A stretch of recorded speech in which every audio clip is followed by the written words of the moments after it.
What is up guys, JARVENIS here on Planet Destiny. Now in today's video we're going to be looking at the Shattered Throne. So what I've put together for you guys is a full breakdown including every area, every encounter, and that includes key points and recommended loadouts. We're going to jump into this one. If there's a particular encounter that you're looking for, I've added timestamps to the video description so you can skip straight to that encounter. But without further delay, let's jump into this one.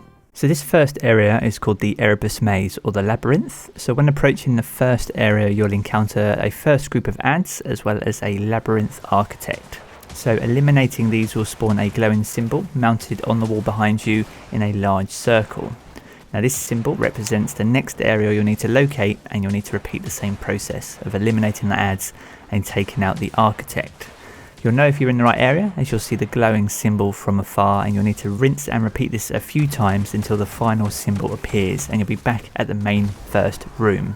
Finishing this area will result in the floor opening up, and that will lead you on to the next area. So a couple of key notes here. So there's no timer, so there'll be very little adds between each area too. You just need to be mindful that Shadow Thrall will spawn once on each side, on the left and the right of the maze, and there'll also be a Solar Captain and the odd Phalanx and the Hobgoblins from distance. So take your time and plan any pushes accordingly, and don't be afraid to retreat where needed. Now throughout this section I ran with a Midnight Q, an Ikelos shotgun and the Whisper of the Worm. The sniper is useful for any solar shields and the Hobgoblins from a distance, and the shotgun will melt the Architects, and the Midnight Q is just a great utility weapon which is great for clearing out trash adds quickly and efficiently. There is one Architect with an arc shield though. However, if you clear the adds and burn the shield with a grenade or some of your other abilities, you can still run in and melt him with the shotgun. So that wraps it up for this area. I'm going to let my playthrough roll out in the background, and I will catch you in the next section.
So this brings us on to the next section. This is called the Descent.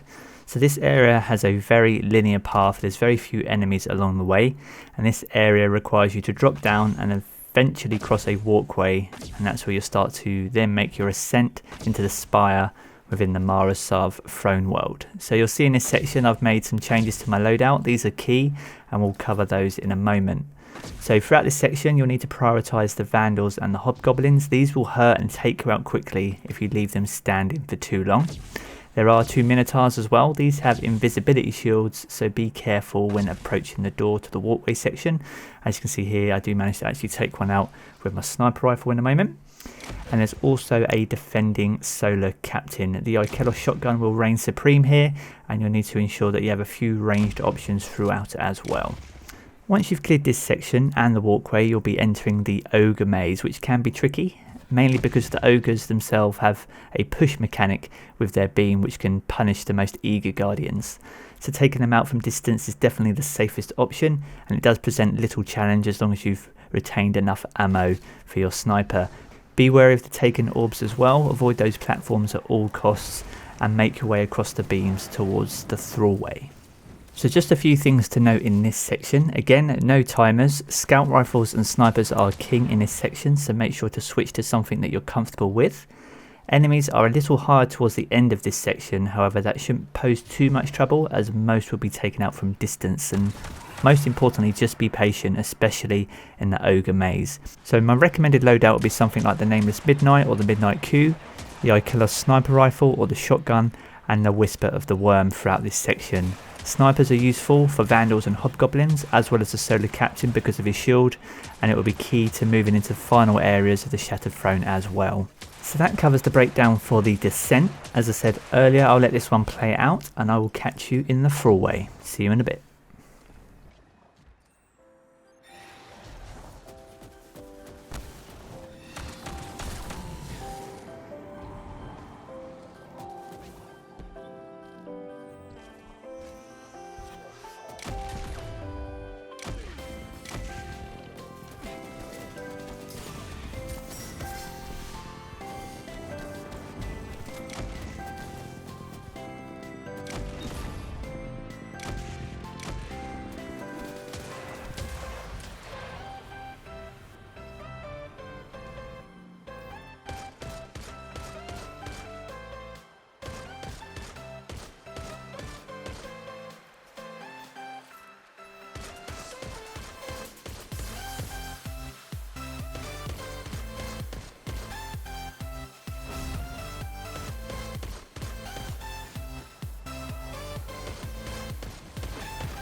So this brings us on to the Thall-Way. So this is a short area, but it can be tricky and can see you become overwhelmed by shadow thrall quite easily.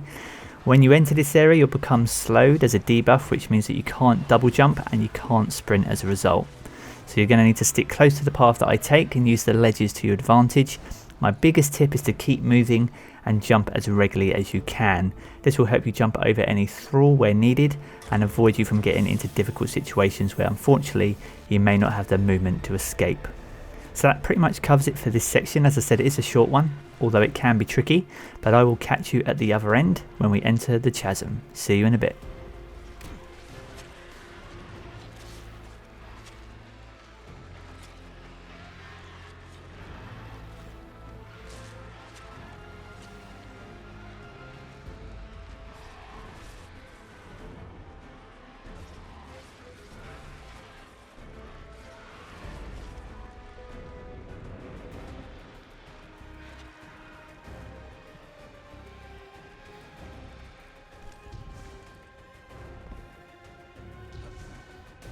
So once we exit the Thall-Way, we'll enter the Chasm. So this is a very short section as well. Here there'll be a small ledge with some taken boppers. I don't know what they're called, but that's what we'll call them for now. And some phalanxes as well to take care of. So take your time. This area shouldn't pose too much of a challenge. The next challenge is just ahead. I'll catch you there.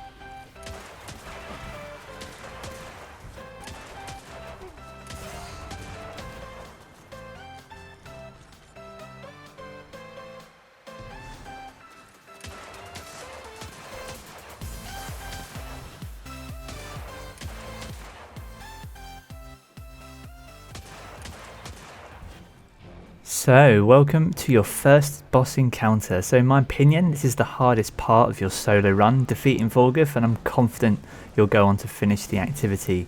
So Vorgeth is a giant taken ogre. He's located in the middle of the arena. Also in here are 4 wizards known as the Keepers of Petitions. So you need to defeat each of these to obtain a buff from each one, and that's called the Petitioner's Mark. Now each orb has a timer associated with it, and if this reaches 0, then you die. However, you can obtain the next buff from the next wizard, and that will reset the timer for you. So once you've collected all 4, that will then grant you the Petitioner's Burden buff, which can then be slammed into any of the 4 plates surrounding Vorgeth. That is what removes his shield, and that will start the DPS phase for this encounter. It is possible to one phase him solo, but most will require 2 or maybe even 3 phases depending on how much DPS you can deliver. So that's a brief breakdown of how this encounter works. Okay, so some key notes then. So the encounter itself has no timer, as I said, but the Petitioner's Mark buff does, so bear that in mind throughout. As a result, I highly recommend that you take out any of the regular adds as soon as possible. There will be 2 goblins and 2 vandals per wizard. A well placed grenade can take out most of these for you, as you'll see from my run, and that will help you save ammo and avoid you from having to peek in difficult situations. Now there are a few saved areas for a looser term. These are by the pillars to the left and the right where you drop into the arena. You can alternate between these depending on the positions of Vorgeth and the wizards. Now you can influence the position of the wizards as well. If you shoot near them, this will draw their attention, and this is particularly useful for creating space for yourself. Remember to take your time and ensure each area is clear before you move on to the next one. Once 3 areas are clear of adds, it's time to take out those wizards. Now the best position I found for these was by standing on the platform at the base of the pillars. The pillars protect you from Vorgeth, and you have enough elevation to see and take out the wizards, so it's a win-win situation. You'll need to work your way around the room, taking out the wizards as you go, and clearing the final wizard at the back of the arena. If you do need more than 1 phase though, you're going to need to quickly return to the front of the arena where you can enter and regain your position, repeating the process again if you need to. So for me, the biggest factor in being successful in this encounter is your loadout. Now for me personally, I think a double sniper and a pulse rifle work really well. I ran with the Supremacy, the Inaugural Address, Void for the pulse rifle, and the Whisper of the Worm, and this is my loadout from this point onwards. So double snipers are key for two reasons. It allows you to clear ads from distance, and it allows you to preserve your power ammo. Using the Whisper to clear the wizards isn't ideal, as you could potentially enter the DPS phase with hardly any power ammo, and you won't want to be stood there trying to melt in with a hand cannon, for example. So the Inaugural Address is strong, as this is a great void weapon, and Kill Clip is amazing for upping your DPS to clear those ads quickly. This will be very noticeable here, and you'll notice this as well during the Dul Incaru encounter. And that pretty much sums it up for this encounter. As I say, getting your loadout right is really important, and take a special note of my positioning at certain points during the encounter. They'll be key to keeping yourself alive and putting yourself in the best positions going from wizard to wizard. I'm going to let this one play out for you guys, and I will catch you after the encounter. Good luck.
and breathe. As I said, if you're at this section, you've successfully completed Vorgeth, so congratulations, you've done the hardest part in my opinion in the Shattered Throne. So this section is called the Final Ascent. So this area is fairly straightforward. It consists of multiple lifts and another taken Boopal wall.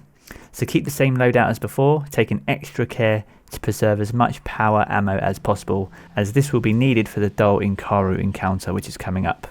I use Whisper sparingly to take off the Captain's solar shields and then finish them off with other weapons or my abilities.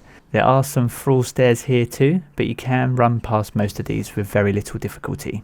I'll let this section play out for you guys and I will catch you at the final encounter. See you then.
So let's talk a little bit about Dul Incaru. If you've made it here, you've reached the final hurdle. So this wizard is accompanied by 3 knights.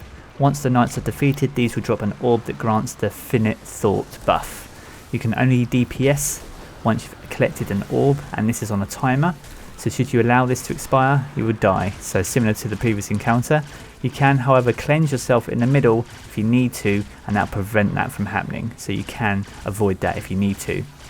Should you be unable to take out the knights fast enough though, they will be granted an overshield, and that can only be removed by taking out the large crystal which is at the back of the arena. More ads should also spawn at this point, and they are punishing, so be aware. Should this happen, you'll need to repeat the process of clearing the ads and taking down any remaining knights to receive the orbs again, and this will allow you to do further DPS.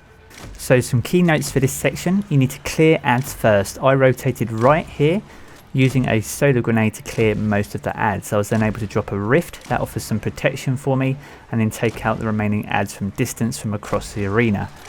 Once that was clear, I then was able to rotate across and turn around to take out the 3 knights, ideally getting them close together as possible, and that will ensure you can do maximum damage and complete DPS without the worry of any knights or ads. Then from here I positioned myself slightly by the pillar, and that was to create a safe spot for when Dul Incaru fires her arc projectiles. Here I dropped a Well of Radiance for extra protection, and using the Whisper I was able to make her stagger and then take her out in less than 9 shots. The shorter you're able to make this encounter, the better, and personally, if you don't have a great ad spawn, reserve your power ammo and use that for ammo runs if you need to. So let's take a little look at my weapons then. Inaugural Address and Whisper were the only 2 weapons I used. Kill Clip from the Pulse Rifle helps you take out the ads fast. Remember to proc Kill Clip ASAP and reload so you can maximise your damage. Whisper is the ultimate DPS machine, and if you land your shots, White Nail is an absolute godsend.